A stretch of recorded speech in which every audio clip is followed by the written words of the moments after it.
sa pan, pero walay labot pan na ni atong ipangapod. Kamo na ipalitan na, ha? Kanya natay, Pure Foods Chinese style luncheon meat, holiday beef loaf of pork and beans, natay Vena sausage, El Rancho corned beef. So a total of 10 items na ipangapod-apod nato sa 86,000 ka household sa Tibok Syudad sa Mandawi. Kung wala kong masayop, kita ray unang LGU gabuhat ani sa Tibok Sugbo. No, katong pagkabukal pa nako, mangutana manggug ko sa panahon sa Pasko, nya daghang gyud musulti nako board. Kanang Pasko mura ra man nag-ordinaryong adlaw namo kay wala man may kagasto. Karong panahon na nag-iipang-andam para Noche Buena.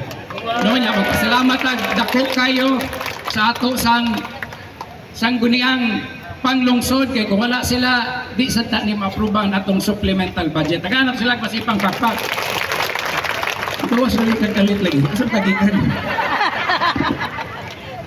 Kaya para sa atong mga empleyado sad kaning di pa ato ang bonus sa inyo gihuwat. Kani siya na bag, taga-tuig, makadawat magyud mo 1 kilo na ham, di ba? Pero karon kay ni-level up man ta, pareho rang presyo.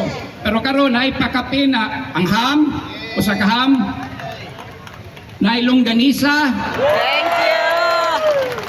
Kung napagyoy chorizo. Kada siya ipangapod-apod na karong 16. December 16 para ninyong tanan. No? Kanya katong sa atong para sa mga JO nato makadawat og 5,000. 2,400 pesos. So daghang salamat ug maayong butag. Thank you, Mayor!